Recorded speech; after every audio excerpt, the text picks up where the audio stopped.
Hi, I'm Chris Lemaire. I'm a programmer at the American Cinematheque, and I'm very happy to welcome you to our virtual Q&A for the incredible new film Wild Mountain Thyme. Tonight we are very happy to welcome the brilliant writer-director John Patrick Shanley, along with the star Jon Hamm. Our conversation is moderated by film historian and director, and of course our longtime friend of the Cinematheque, Jim Hemphill.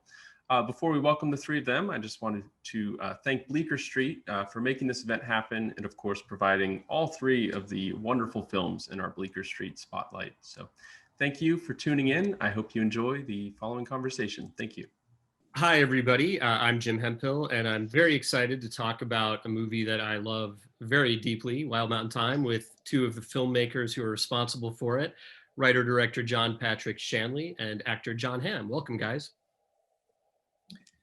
Hey, nice to be here. Nice to be here. Thanks for having us. Yeah, my pleasure. So, John Shanley, I wanted to start by asking you a question about adapting your own play for the screen, because the character that John plays is a new addition for the movie, I believe. And I'm curious where you came up with the idea for that character. I mean, the movie's kind of unthinkable without him. So where did you come up with that idea, and why did you think that character was necessary for the movie?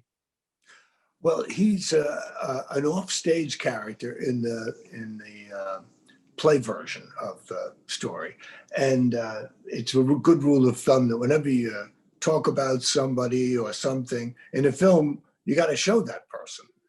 It's not enough to sort of just refer to them. And also, John's character is really the kind of the extra weight on one side of the scale that makes a stalemate situation become unstable. And he also has a perspective that is particularly American, which helps the audience to sort of experience the Irish through American eyes. Yeah, I was kind of curious if in a way he was your surrogate almost, as somebody who's an American, going over to Ireland. I'm afraid so. Well, it's it's such a lyrical, beautiful movie, and I'm curious what it read like on the page. Like, Jon Hamm, when you got the script, I feel like to differentiate between him calling, I feel like it's in that Curb Your Enthusiasm episode. Everyone calls you Jon Hamm, but Jon Hamm, when you got the script, how did it read on the page to you? What was your initial response, and why did you want to do the movie?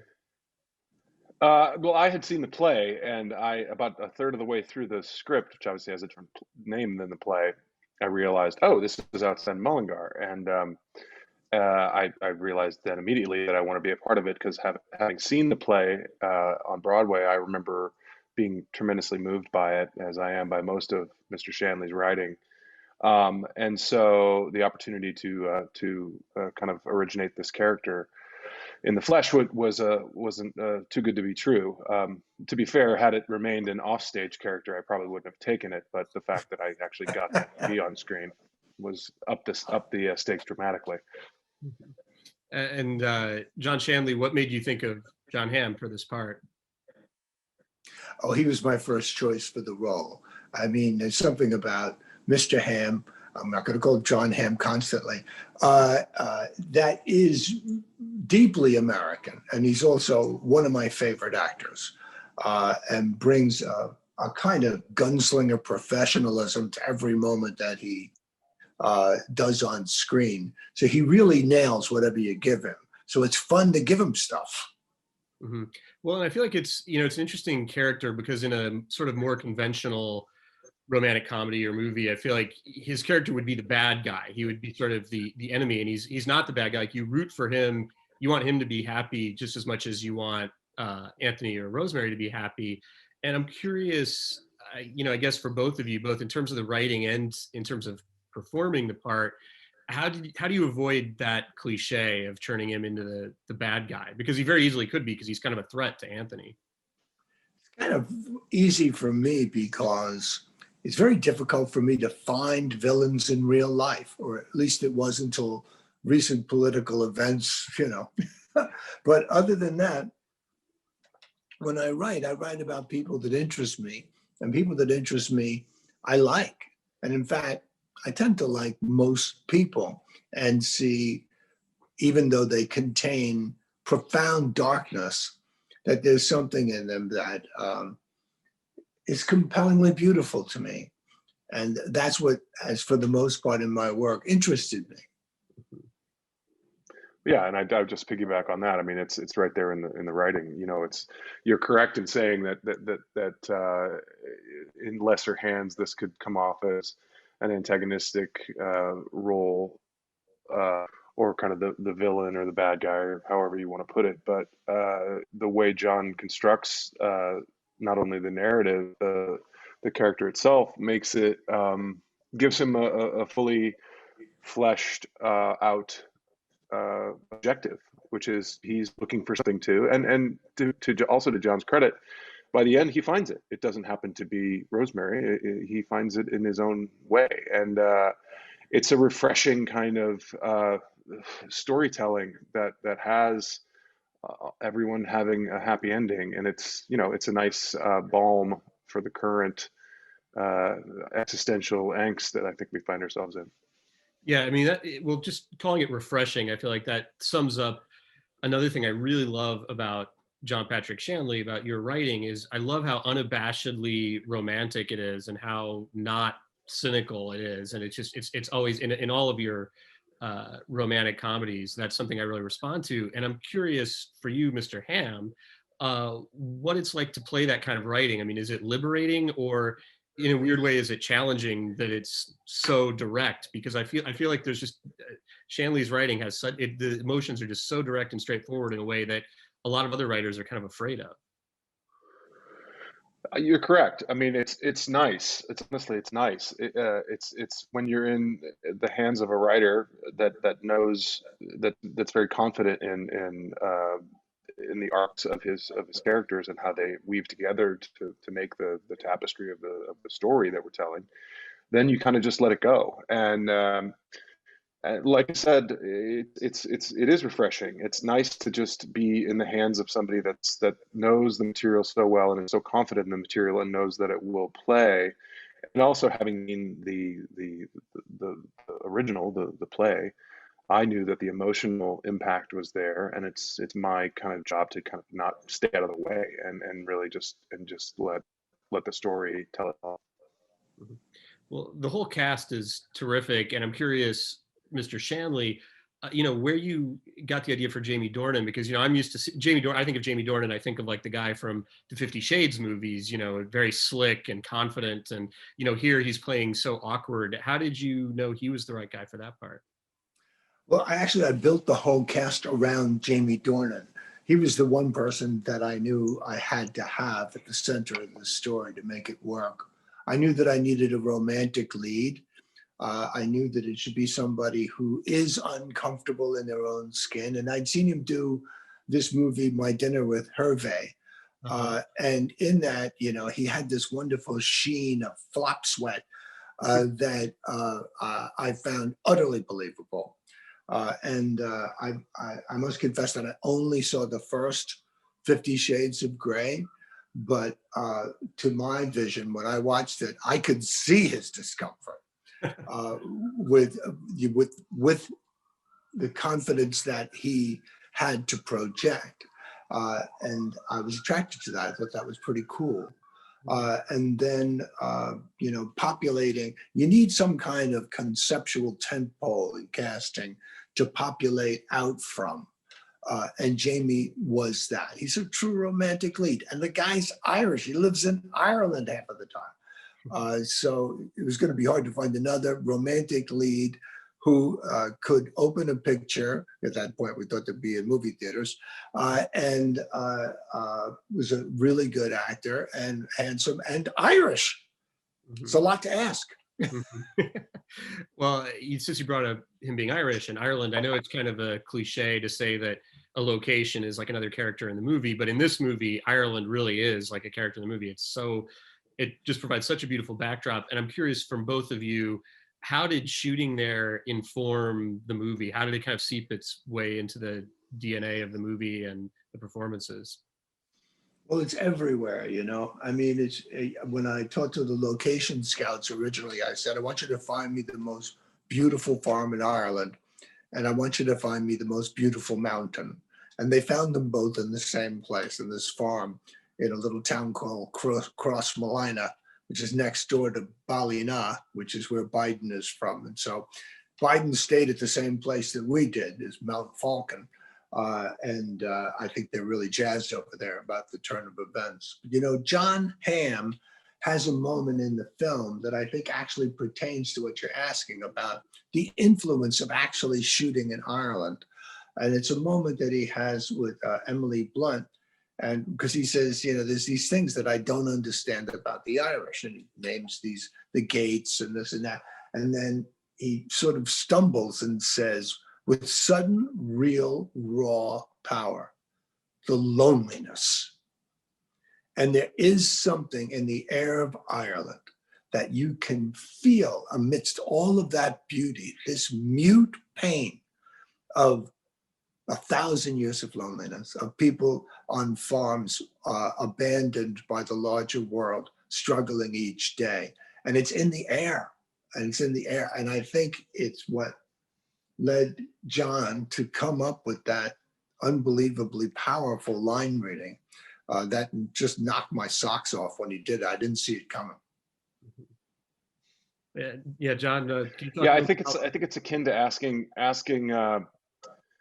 Yeah, I think it's akin to asking maybe something like, so you shot this in a swimming pool. How did you manage to get wet? It's like that. You're utterly surrounded by this five senses. I think it reminded me of shooting in India. Like you're never at any moment not reminded that you are in India.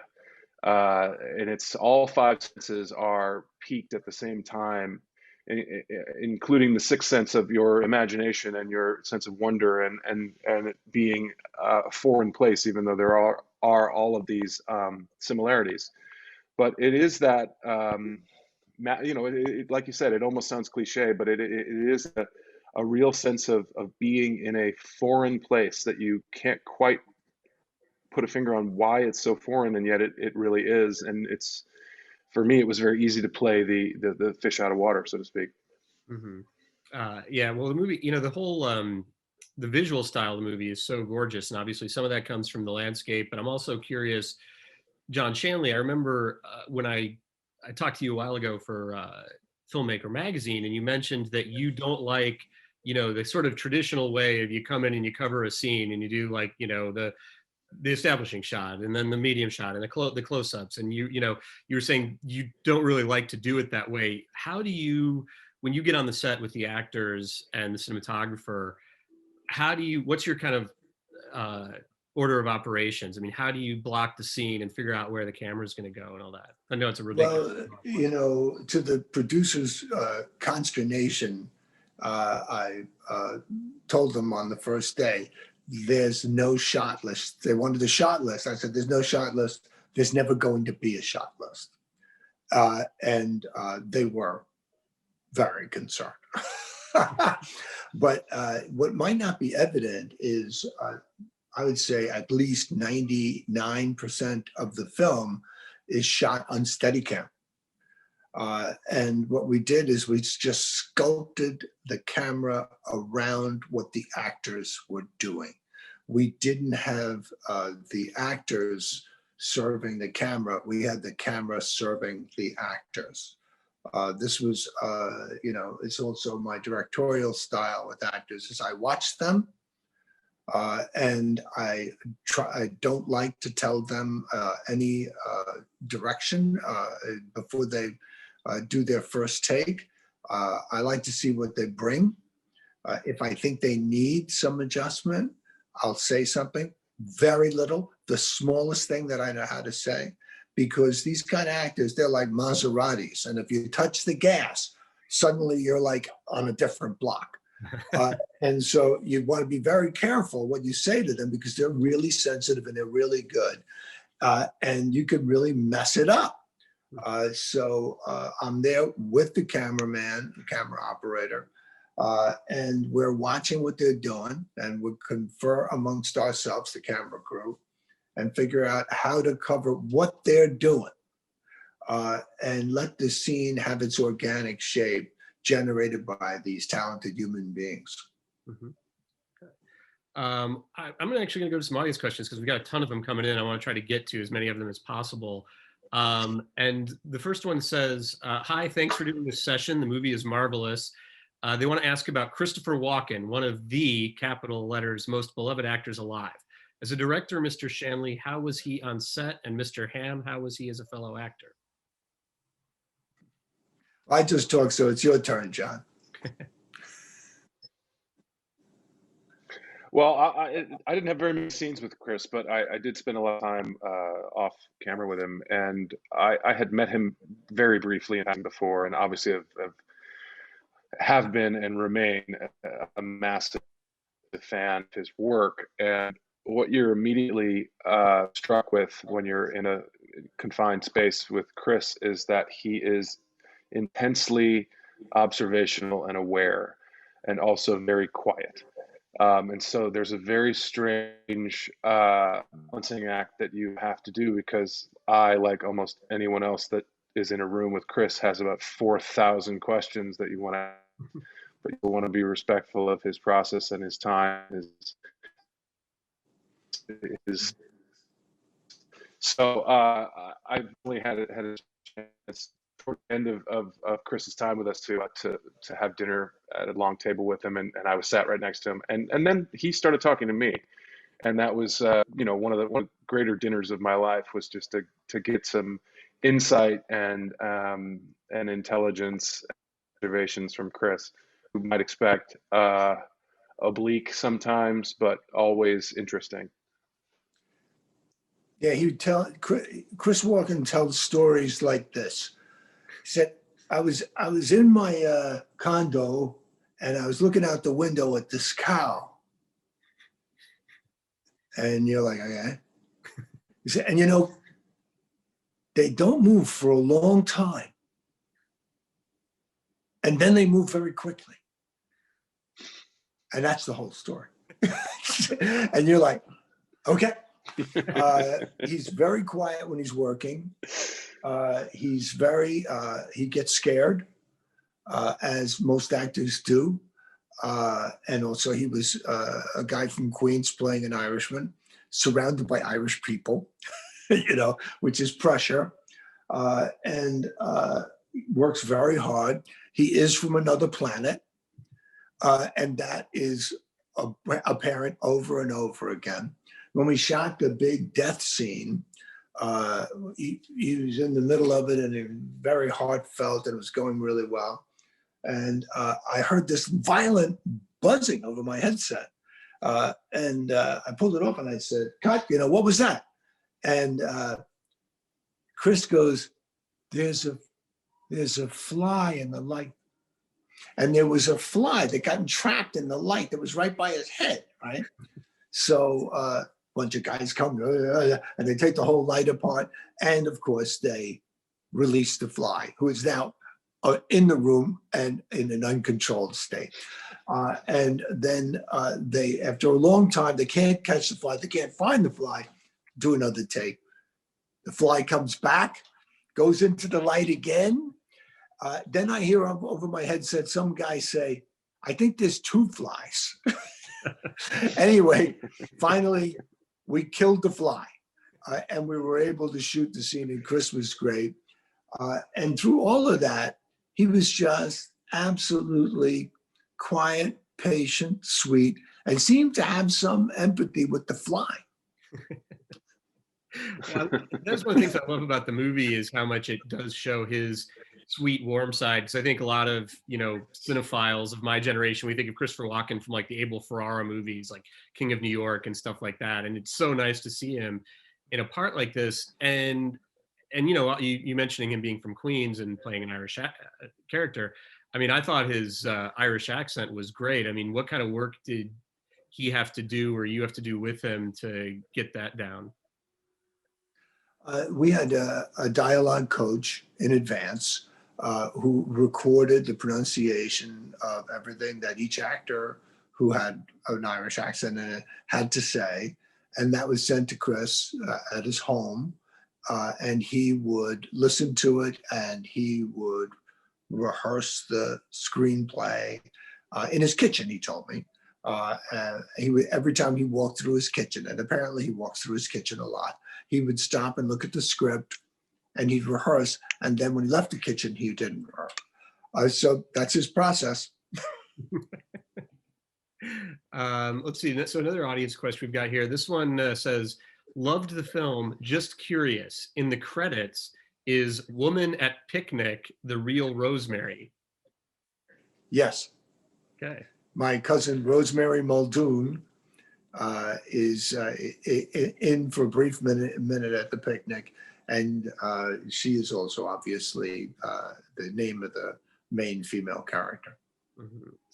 So I guess going back, there's some questions here from the audience about the play and adapting the play. What was the original sort of starting point for you at the play? I mean, obviously it sounds like it came from some of your own family history. Well, I went back to Ireland with my father when he got too old to go just by himself. And we went to the farm where he was born. That was still in my family, still in my family to this day. And we spent time with his brother, Tony, and his wife, Mary, and their children, one of them being Anthony.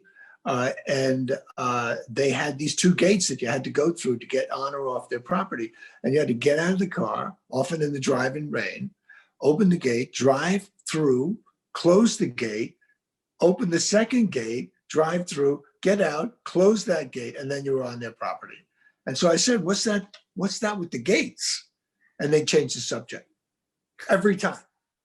And so it was a great writing prompt, you know. They left it to me what the hell the gates were about.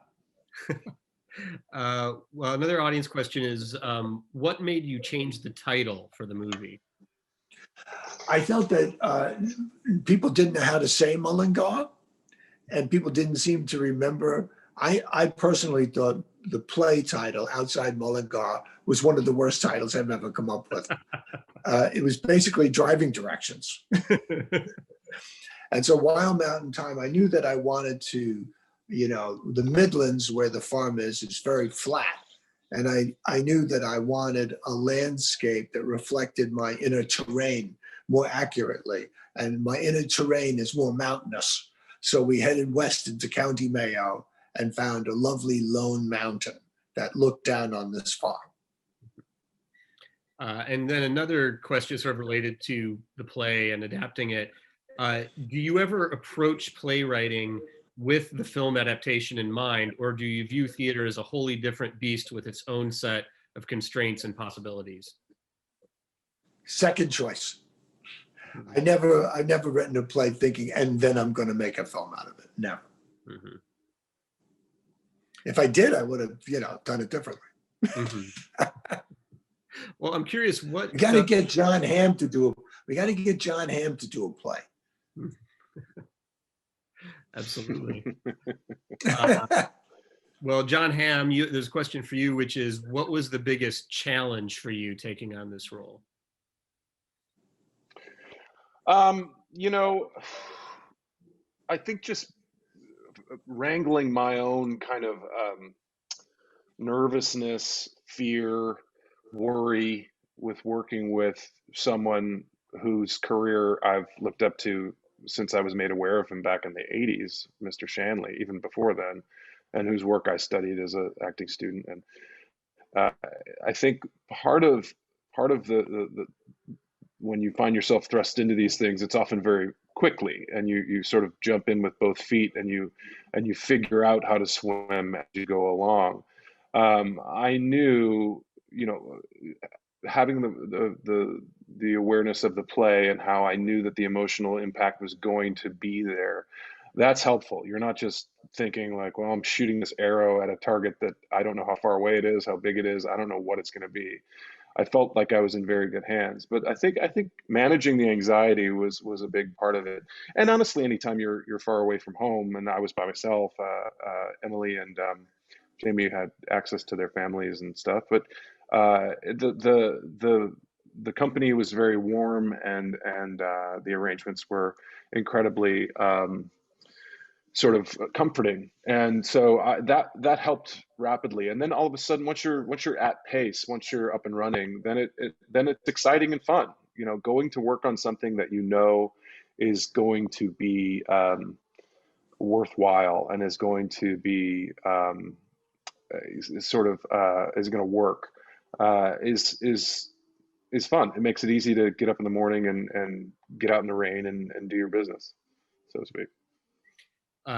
You bringing up Jamie and Emily having their families there reminds me, John Shanley, for a question for you about, which is, I think, if I'm correct, Jamie Dornan's wife is the composer of the score for this movie. And I'm curious how you chose her and what kinds of conversations you had with her about the music, because the music is just fantastic. Yeah, she tossed her hat in the ring early, and I didn't want to hire her because, as I explained, I said, just tell her I can't hire anybody I can't fire. And if I hired the star's wife and then fired her, Jesus Christ. So I went off and I got somebody else who I admire very much, and it wasn't the right fit. And so finally I gave up, and I called her and I said, look, the reason I didn't hire you originally is because I can't fire you. That's still true. And that's a responsibility, and you better do a good job.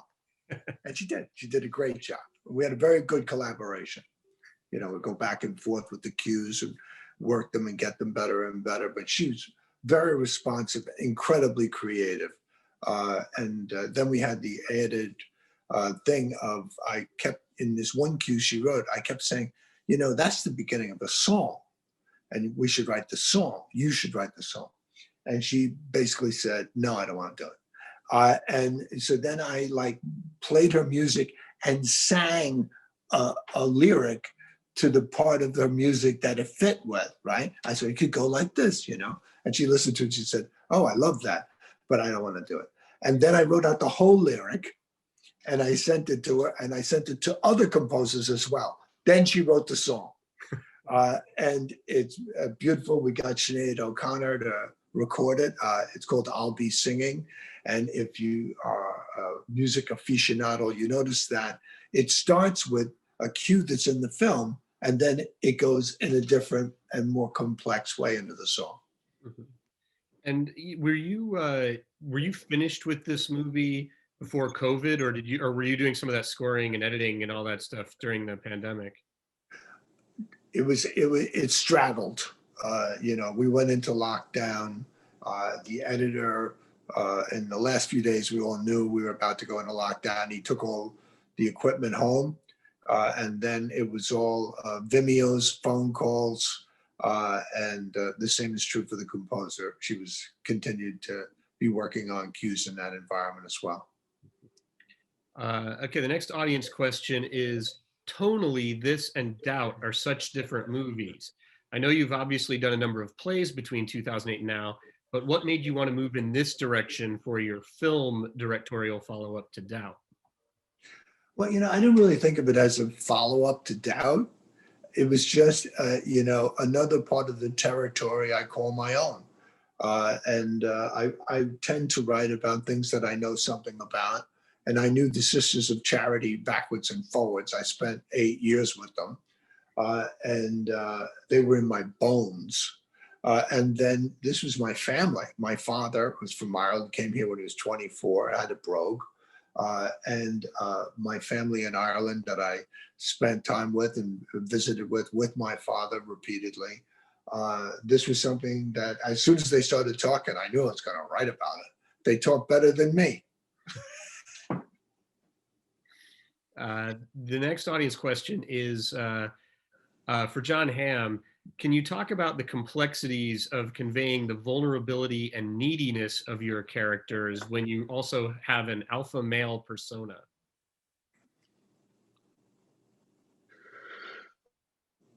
Well, I think John actually hit on it earlier. I think that there's complexity to everyone, and I think that the easiest thing to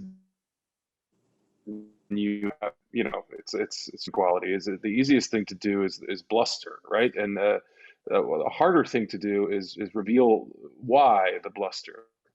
motivating the bluster? What is motivating this sort of sense, this need to be the master of the universe, or to dominate or conquer or whatever? And there's a million answers. I think for his body of work, so to speak. But for my character, he's obviously seeking something. He's not even sure what it is. He has this access to this. Seems like it might be worthwhile down which to tread. I'm completely lost my sense of tense there, but whatever. And so I just look back to the script. It's right there. There's questions that he asks. There's things that he's curious about, and a typical kind of American guy. But what I liked was he presents as that, and then as soon as he opens his mouth, you're like, oh no, he's not. He's not that at all. And I think that I've certainly had experiences like that in my life, especially after playing someone like Draper, where someone's like, "Oh, you're that guy," and I'm like, "Well, no, I played that. Certainly isn't who I, Jon Hamm, identify with." And tremendous opportunities to explore other of that, and so it's great. I mean, the complexities are great. That's what makes good drama. That's what makes good storytelling. If it's just a painting in primary colors, it's sometimes a lot less interesting. Mm-hmm. There's a follow-up question, kind of continuing, I guess, on this subject of vulnerability.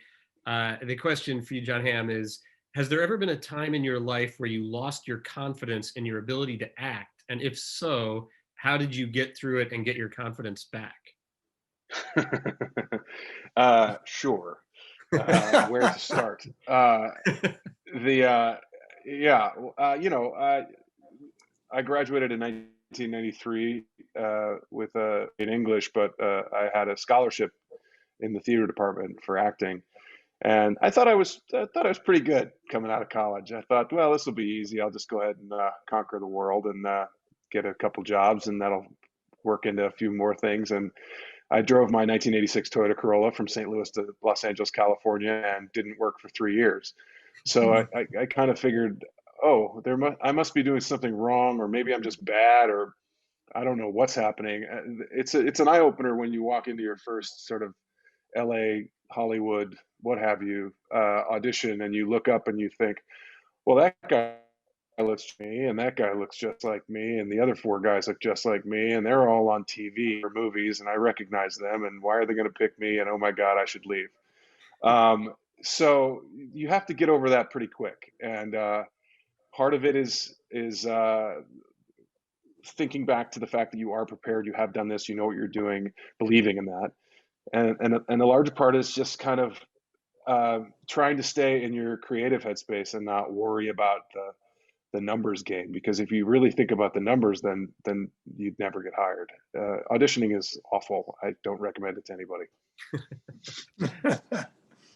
Well, and now that you're in a position where you can kind of pick and choose a little bit more what you do, and you don't have to audition, what motivates your choices? I mean, is it mostly about working with interesting filmmakers like Shanley? Is it purely about the part? Because it seems to me like one of the things I like about you is you do different kinds of movies at different levels, and sometimes you're the lead, sometimes you're a supporting part, sometimes it's a studio movie, sometimes it's independent. What's the main thing that kind of motivates your choices? Yeah, I wish I had an overarching sort of career template that I follow, but I don't. It's really much simpler, and it's much more about reading something and responding to it in some way. I've certainly had opportunities to do the kind of big studio things, and I've read them, and I thought, like, I can't find my way into this. I don't know what I'd be doing. I'd be collecting a paycheck and meandering through something that I don't really understand. And so to the consternation of my representatives, I often turn those things down. But when something like this comes along that I do know works, and it's with people whose careers I respect and whose talents I respect, it's an easy yes. And you're right. I'm currently in Vancouver right now working on a film that's a very low budget small film, but I read the script and I thought, this has the chance to be something wildly interesting, and that's what I got into this business for, is to try to do things that are interesting. It's ideally it's a long career, and if you spend it doing the same thing over and over, you might as well work at a assembly line. That's not why I got into this. We've got time for one or two more audience questions. And there's one here. They want to know if you guys could talk about what it was like working with Emily Blunt. Emily is incredibly accomplished. She could certainly direct films if she chose to. She's very well prepared.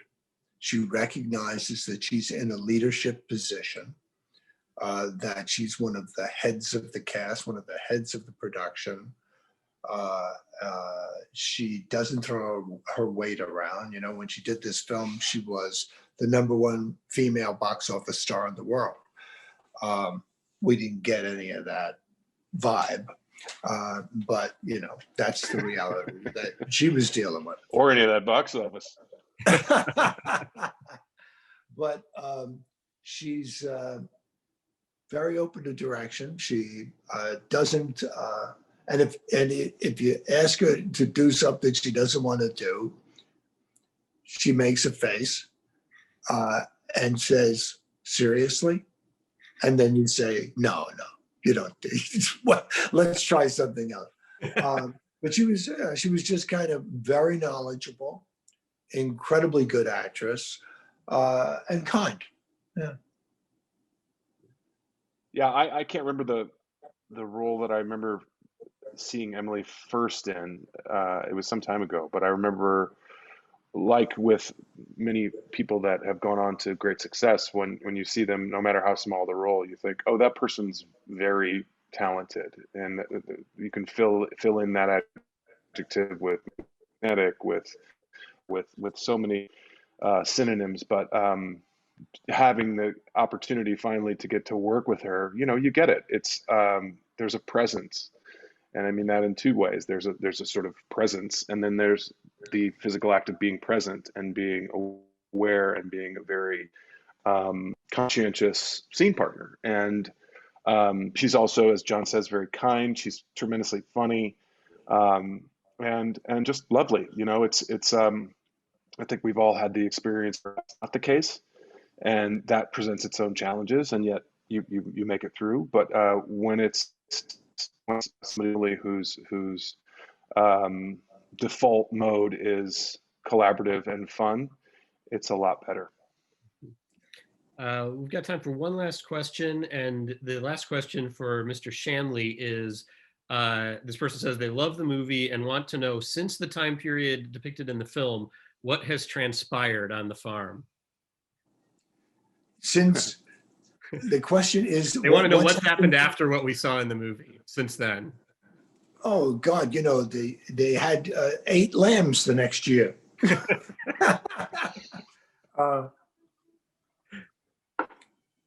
interesting thing about fairy tales, the wisdom of fairy tales, is they always stop in the middle. People get together, it's working, end the movie right there. Don't get into what happens like 6 months after that, unless you have something very clever to say. Life is, not like the movies a lot of the time, in that for me, I think that the richest time of the experience of life is the middle. There is obviously tremendous magic around childhood, but also tremendous pain. And then there is the discrepitude of old age, and when things start to fall apart. And so you just want to get as much middle as you can, and to keep the middle going for as long as you can, and then just have a little ending, and you're gone. So what happens on the farm is, I must say, if I had to have a bad day, I'd rather have it on a farm that beautiful than just about anywhere else. And a great thing that all pet lovers know is having animals around is very centering. and keeps you from going into too introverted a vein. You know, it keeps you human and keeps you connected to the world around you. Jon Hamm could speak to that. He's got a dog now. He's totally different. It's what you have no idea what an animal he was before. This dog has made him a human being. It's very true. Well, I want to thank you guys for coming and talking with us about this movie. It's such a great movie, and I've really enjoyed talking with you about it. So thanks, John Patrick Shanley and Jon Hamm, and thanks everyone out there for watching. Thank you. Thank you very much. Thanks for having us. Jim, John Shanley, thank you so much. This was terrific. Well, to our audience again, thank you for tuning in and for sending in those amazing questions. You really kept the discussion going. So thank you so much.